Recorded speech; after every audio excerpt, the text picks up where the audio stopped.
Awesome. So in our time left here, we're going to go over 6 ways to amp up your slow season. I think for many of us, this is timely, as a few of us will experience a drop here at the end of the year, typically.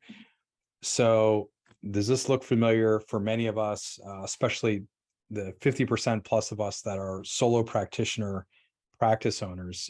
Typically what happens is we have a little dip in visits for us here in central Pennsylvania. It's in June when school first lets out and summer vacations begin. We get traditionally we get a dip, especially if we don't do anything. Then September and October, the visits spike, and then November through the beginning of the year, end of the year, we get this steep decline in visits. So looking for your feedback here in the chat. When is your worst slow season? So if you think, January through December and you're anticipating a slow season, when is that? Type that in the chat right now. Let's see what we got here. Sheree says beginning of the year, January, February. Kelly says Q1. Lynn says January through March. Tom says January, February. January, February. Great. So you definitely have a season that you expect to be slower than the others. Here's some common mistakes that we see. And I've gone through this myself, and I'll share some personal, at least a story or two with you.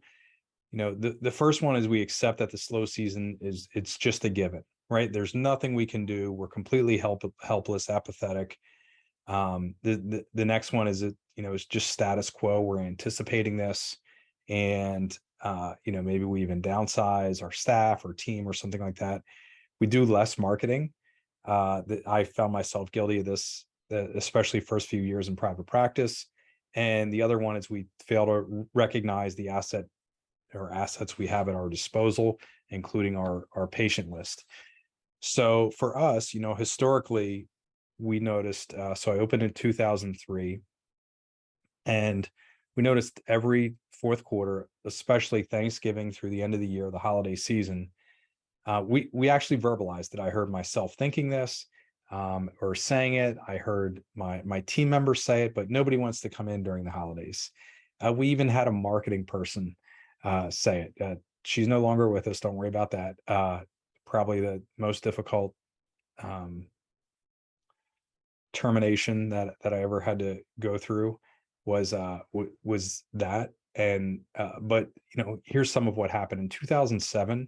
We lost $44,000 in Q4. That's income minus expense. So we had a very profitable year, first three quarters, and then our new patients, we went 156 in October.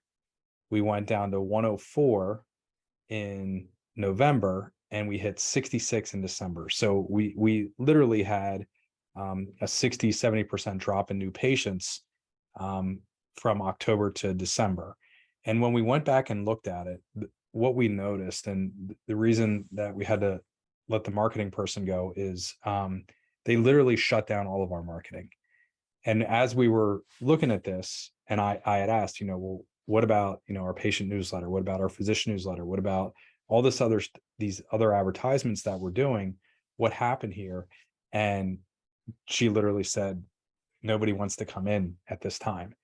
And I was like, well, it sounds like we're reinforcing that belief. Like it should really be the opposite, right?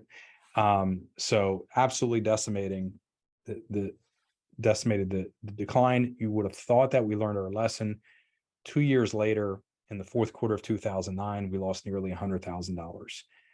So what we noticed, again, we were cutting our marketing during this quarter just out of anticipation. The biggest decline was from physician referrals. And if you have friends who are physicians, nurse practitioners, PAs, and you're relying on the referrals, and you see what their offices are like during the holiday season, it's not that they're seeing less patients then. It's that they're getting a huge influx of fancy chocolate and sweets and white powder, which is primarily flour and sugar. They're getting wine, they're just inundated with gifts from other competitors, people that are competing for that script pad, primarily large pharmaceutical companies. And what we noticed is that the one thing that held true for us, so if we looked at our list in three ways, number one was physician referrals.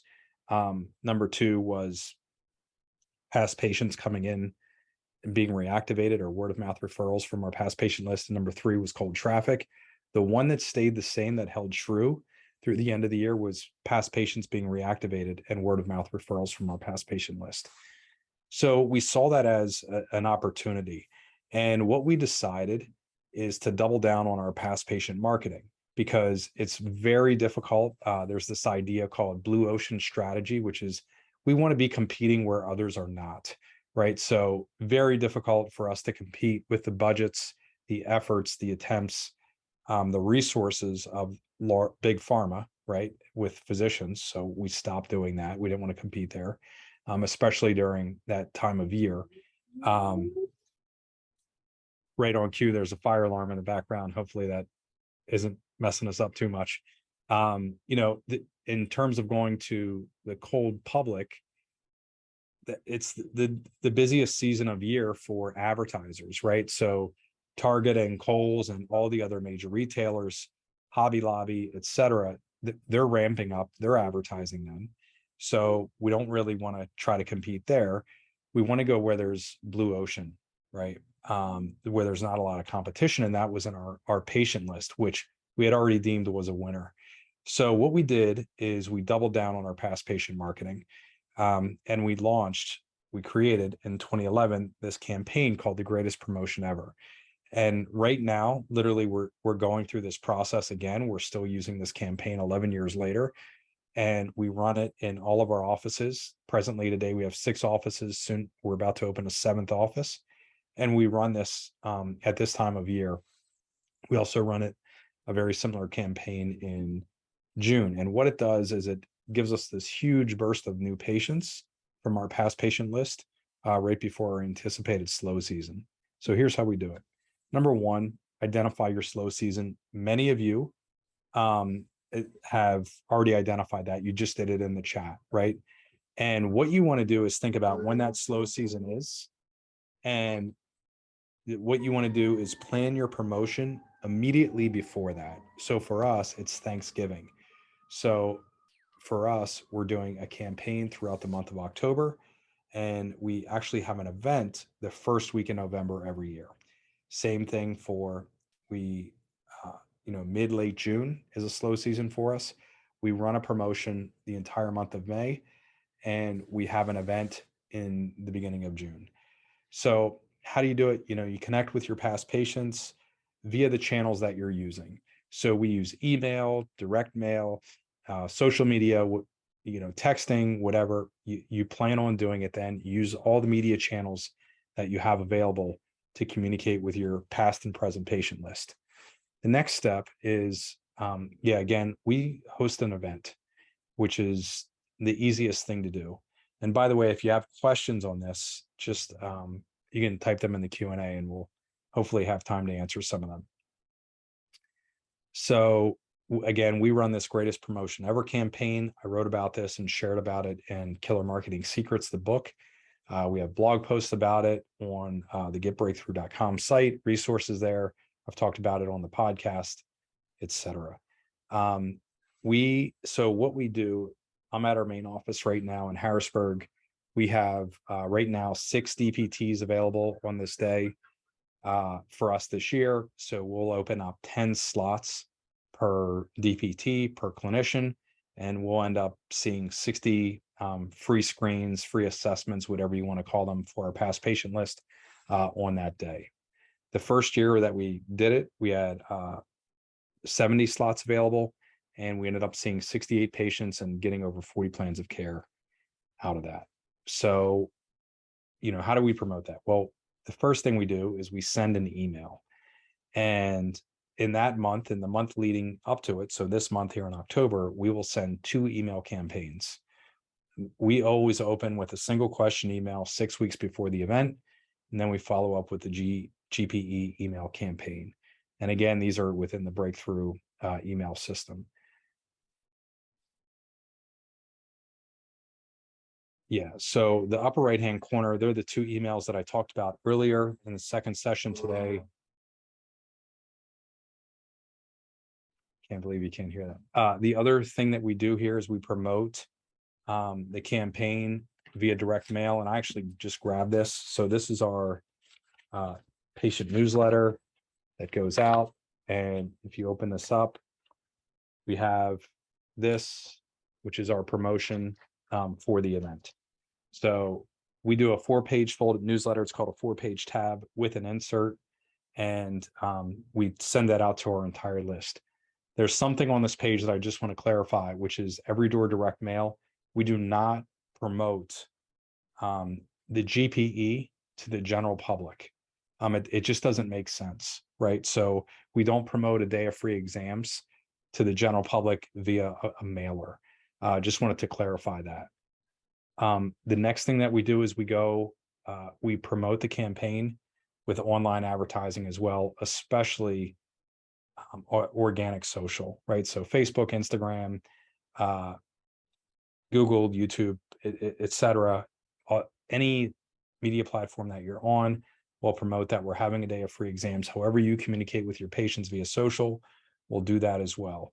The one thing that I do want to clarify here is there is a result. So for years, I was very wrong about this. I did not think that promoting a day of free assessments that we used for our past patients would work well with cold traffic, right? Because those people didn't know, like, and trust us yet. I was very wary about that. In 2000, it was June of 2000, our ad ops team here at Breakthrough, they ran it anyhow for an owner here on the East Coast. And the results are at the bottom there. So he ended up having 82 attendees, and these were not past patients, right? And he ended up with over 70 plans of care out of that. And about 2/3 of those 70 plans of care were from cold traffic. So it can work. The warning that I would give you is you don't want to rely on that, especially between Thanksgiving and the end of the year. And also, it's not something that you can run every single month, because if you're running free assessments, free exams, free screens to the general public, and that becomes your brand image, it dilutes your brand a little bit over time. Not a little bit, but a lot of it. And the other thing that you want to think about is get organized with a marketing calendar. So, if you just, for example, if you just had your slow season, let's say it's September and October, and that's done with now, that's water under the bridge, nothing you can do to change that next year. So as you're getting to the end of this year, December, and you're planning out next year, 2023, you should be thinking, hey, I want to run a promotion before my slow season in September and October, or whatever your slow season is, right? So once you pass it, that's fine, but next year should be prepared. And the easiest thing to do, again, is to ramp up your communication with your past patient list directly before your slow season. So a calendar keeps you accountable. We run a calendar for every office, and we just run, January through December, very simple, but we lay out the exact campaigns that we want to run there. So yeah, in that we include all marketing campaigns. So for example, if we're going to have an event on November 6th in 2023, we want to lay out 6 weeks before the event. There's going to be an single question email is going to go out, and we're going to have a direct mail piece hit, and we're going to have a social post on all of our Facebook groups. So that's going to be 6 weeks before the event. And 4 weeks before the event, this is going to happen. 2 weeks before the event, this is going to happen. The week before the event, this is going to happen. So we lay all that out beforehand, and then we look at it every single week, and we execute and implement that on that. So implement that. So a little bit of discipline can go a long way for you there. How a patient demand platform can help. And just to review with you again, what a patient demand platform is it's going through the process. So this is a flywheel of attraction, which in this case, we're talking about attracting via email, right? Converting those email responders over to an appointment and ultimately a paid patient, and then measuring everything as it's happening. So understanding this person responded, I've talked with them, I've texted them, I've emailed them, and they're coming in for an appointment next Monday at 8:30 a.m. Right? We want to be able to see all that, and that's where measure comes in. So attraction, again, we're going to lay out the marketing calendar so you know exactly what you're running to attract people with either your advertising or your email campaigns, right? Example of an email campaign would be, or I'm sorry, an advertisement, social advertisement would be in the upper right-hand corner where we're educating, which is what we talked about in the first session today, leading with direct response advertising, specifically information and educating. We can lay all that out in the calendar. The next thing that we want to do is ultimately convert those people over. So if when we're running advertising the right way, we're building our list over time.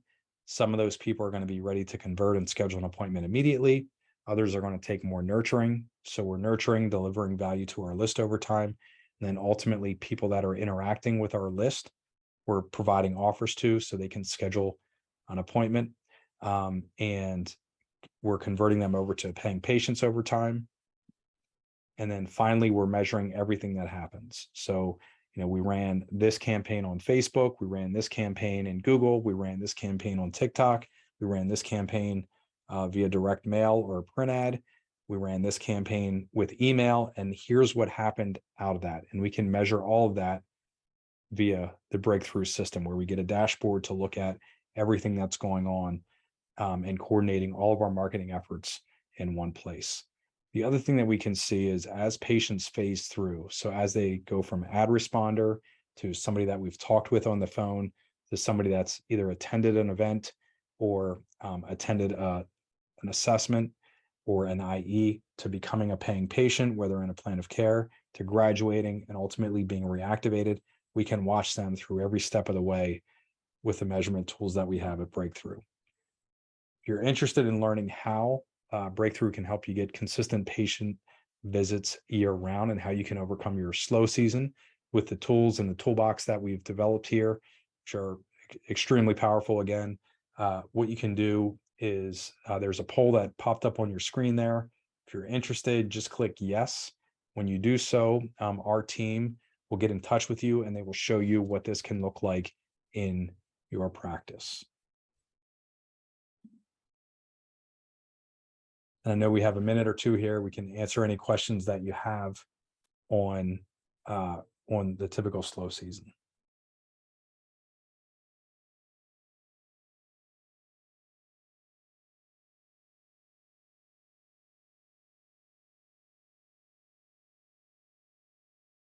By the way, Kathleen has a great point here. This is completely true. Do not say free examination. There is a huge disclaimer that should always happen here.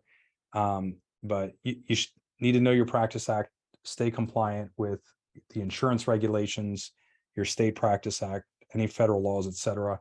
Yeah, the best terminology is free screen or free assessment. Thanks for putting that in there, Kathleen.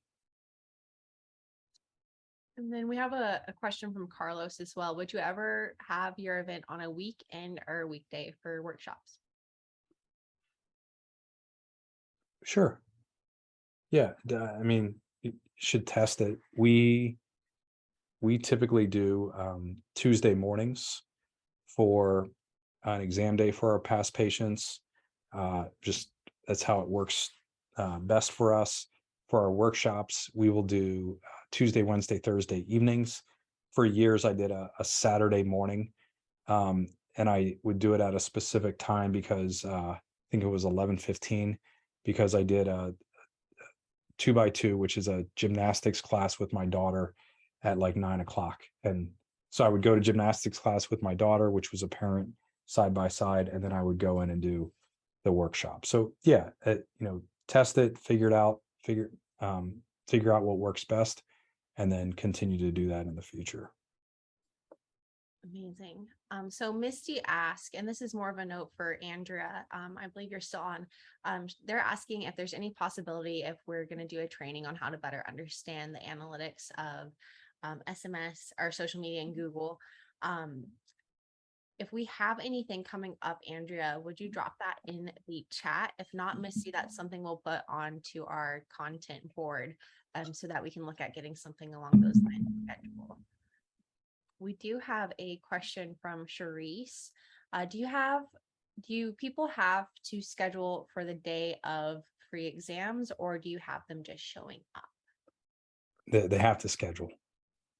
Yeah. So we have found that whether we're running that here or like very recently, just as an example that is super recent for us, we just hosted, we were involved in a health fair with Pepsi here locally. They had 350 employees. I believe they scheduled over 5 hours, like 30 screens or assessments for their employees for us, but they had to sign up for those appointments. It's maximum use of time.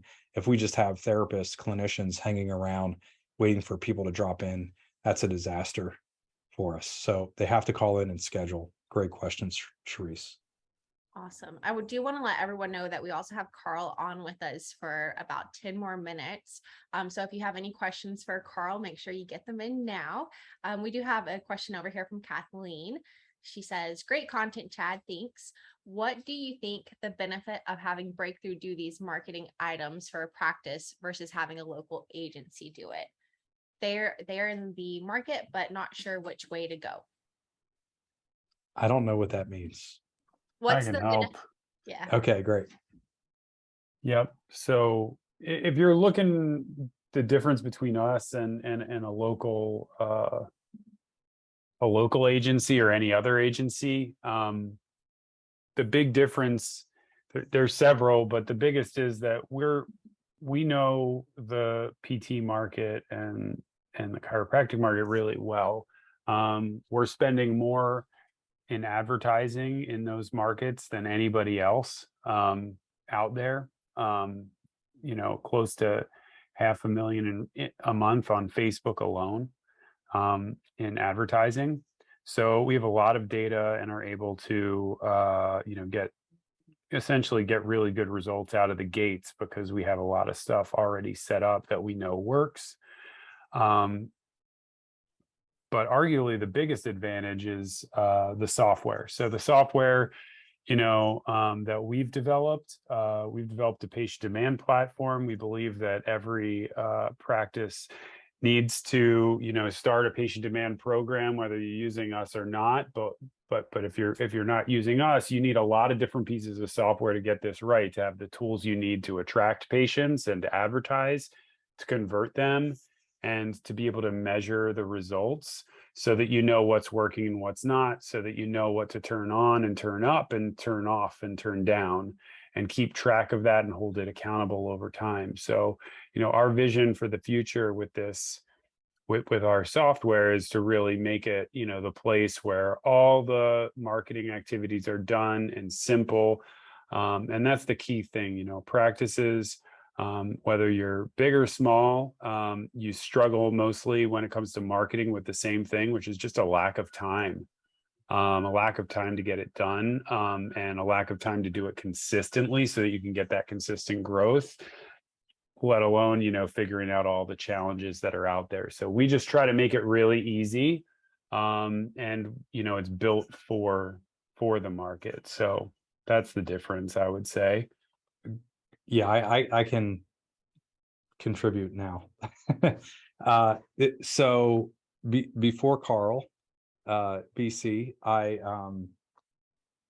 did a lot with other agencies around here. This is the biggest error that I see that we make as clinicians, is we tend to buy advertising and think it's okay if it looks good, if it looks professional, and it talks about us. So typically it'll say stuff like, we're the premier provider. That is not effective in any way at all. So really what you're looking for, and just to be discerning in all advertisement, like if you look at what we're doing here, and Carl and the team have developed at Breakthrough, is it focuses on the patient, which is what we started the day with. It focuses on the patient at all times. That is what works. So it goes back to market message, media match. Most small agencies are not going to get, and most, I mean 99%, are just going to completely miss the ball and the messaging. They're going to talk about you. They're going to make you feel great as a clinician, but you're not going to have effective advertising in any way, and especially not data across the board. The amount of data that Carl's talking about here, where we're running, $6 million a year just on the Meta family, Facebook and Instagram alone. They're not going to have that amount of data. So market message, media match, they're not going to use direct response. They're typically going to use branding, and they're also going to violate they're going to ask you to give away something else, which is usually like a voucher type ad, or they're just going to avoid patient education altogether because it's more work. Yeah, and I mean the only pro of using some of these other companies is usually it's going to be less expensive. Being frank, it'll likely be less expensive, but the results, generally aren't going to be quite as optimal just because of all the things we just talked about. So Great. We have an interesting question here from Gary. They're curious how long it would typically or realistically take to overcome a cold list. Gary, I'm not sure what overcome means, but I think you mean how fast could we get a result in a cold market? I'll give you an idea. We opened a clinic, we call it our COVID clinic, March 9th, 2020, down in Shrewsbury. It's an hour away from any other clinic, so completely cold market. We went in, did research beforehand with the breakthrough team in that market, and we chose 2 advertising medium, 1 offline, which happened to be a local paper, and the rest was online via Facebook and Instagram. Month number 1, opening in a completely cold market, and we opened March 9th. Everything shut down March 13th here in Central PA, or greatly decreased, right? And we had 18 new patients month number 1. That clinic now that we opened in a completely cold market has 5 full-time PTs. We just went from 2,000 square feet to 5,000 square feet, and 5 full-time PTs and a total of, I believe, 8 clinicians. So and we filled the schedules there. You can go into a completely cold market if you're following the principles, sticking to the principles that we talked about here today. Great. We have another question from Emily. Speaking of practices in small rural areas, they are in a small rural private practice in Iowa with a very small marketing budget. Emily is wanting to know what marketing avenue you would start with: social media, email, or any other ideas. you're always going to start with your past patient list, as it's going to be the easiest and the highest return on your investment. I would say email first, if to focus on that. That's going to be your best bang for your buck if you're not doing it consistently yet.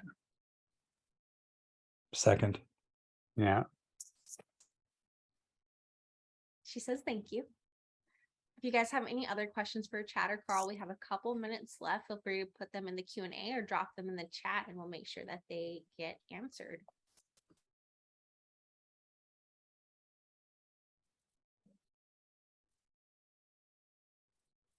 Aren't you giving away something ridiculous? Oh yeah, can't wait. Okay. Like what? $1,000 Amazon gift card. Oh, big one. We've given away a MacBook in the past, but this is way more exciting for some reason. I really hope that the first person chosen isn't on here. That's your favorite. It is. It's just funny. He loves to throw them on the floor when we do our live giveaways, and Chad catches them. Get on. Any other questions? No, seems like thank yous. Questions. I do want to ask again. We asked this at the beginning of the session. I'm going to relaunch this poll and ask if anyone here is attending PPS. If you're a physical therapist and you are going to PPS, the private practice sectional that APTA is hosting this November, we'd love to know if you're going to be there. We will have a little something that we would like to give you if you're going to be there. So let us know. Otherwise, we do have one more question. So April asked, when it comes to direct market mailing, what kind of return on investment is typical? Yeah, so two types of direct mail, two different target markets. One is your past patient list. And we did a huge study for our main office a few years ago, April. Just to give you an idea, this office will see 600 visits a week or so. We do about 3 million in revenue here. But I mean, it's our oldest office. It's been here for 19 years. And when we went back and did attribution, about 2 million of that, it was like 1.98 million or something like that, came from our past patient list. And for that, we have, we're mailing 20,000 people a month, right? And we're doing that 12 to 15 times a year. So that, that cost, it ends up being, for us, roughly 240K. So 240K to get 2 million in revenue, that's roughly an 8-to-1. Is there goodwill and a whole bunch of other stuff? Yes. Are we using email to complement it? Absolutely. And social media posts and everything else. How do you value that? I don't know. If we're talking about direct mail to cold traffic, that is a little bit different.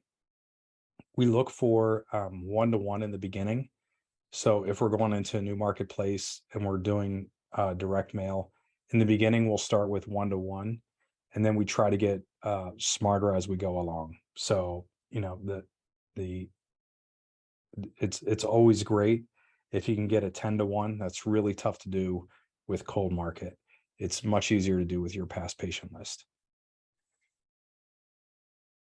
Amazing. Thanks, Chad. And thank you, Carl, for hopping on. Let's give away this gift card if we don't have any more questions. Can you stop sharing your screen for me, chat? Oh, I can kick you off of it actually. Perfect. All right. Again, you have to be present to win this. If you're watching the replay and you're not here for this, I'm so sorry.